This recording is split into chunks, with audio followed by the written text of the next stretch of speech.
Good afternoon, ladies and gentlemen. I'm Matthew Sharp with your Q30 News Weekly Digest.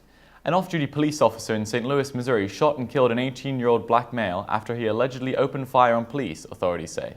The incident, which has sparked more protest in the St. Louis metro area, occurred just miles from the shooting of Michael Brown, another 18-year-old whose death at the hands of police sparked waves of protest.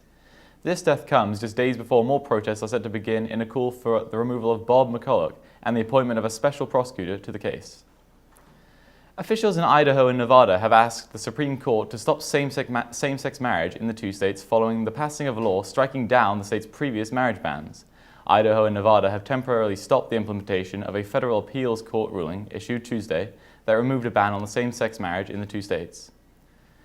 NFL Commissioner Roger Goodell stated Wednesday that he will not testify during the appeal of Ray Rice's suspension unless requested to by a neutral arbiter elected by the court. Rice, a former Ravens running back, was initially facing limited punishment for reports of domestic abuse. He has since been suspended indefinitely and dropped from the team following a video surfacing showing him beating his fiancée. Dutch Foreign Minister Frans Timmermans has reported that the body of a Malaysia Air Flight MH17 passenger has been found wearing an oxygen mask, indicating the possibility that not all perished instantly when the Boeing 777 was struck by a missile in July. This news comes as Dutch family members of the victims have filed a lawsuit against the Dutch state for alleged negligence in the aftermath of the disaster. Dutch Prime Minister Mark Rutte also spoke about the investigation, stating that with the current fighting and oncoming winter, it is becoming increasingly more unlikely that Dutch investigators will reach the site of the crash, which claimed the lives of all 298 passengers and crew.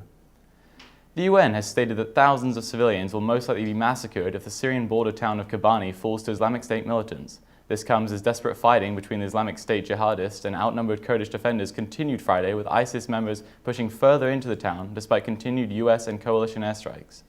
A UN envoy said Kobani could suffer the same fate as the Bosnian town of Srebrenica, in which over 8,000 Muslims were massacred by Serbian forces. Turkey, which shares a border just miles outside of the town, has so far taken no action to assist the outgunned Kurds, sparking protests across the country. The two teenage girls who abandoned their families in Austria to become jihadis for ISIS feel they have made a terrible mistake. Austrian authorities say this was all an elaborate plan set up by ISIS to get people to believe the two wanted to be poster girls for jihad in Syria. The two have contacted their families and told them they are tired of living the Islamic lifestyle, but they don't feel they can leave because too many people now associate them with ISIS. A passenger who made a joke about having Ebola on an international flight was escorted off the plane and returned to the US. The 54-year-old American man said that he had Ebola after sneezing. The passenger was escorted off the plane and was placed in a health facility at a local resort in the Dominican Republic. It has been reported that the passenger was sent back to the US, although it is unclear if he is back. The New York Post reports that officials confirm the man does not have a history of flying to any nation currently afflicted with Ebola. Thank you for watching the Q30 News Weekly Digest. I'm Matthew Sharp, and we'll see you next week.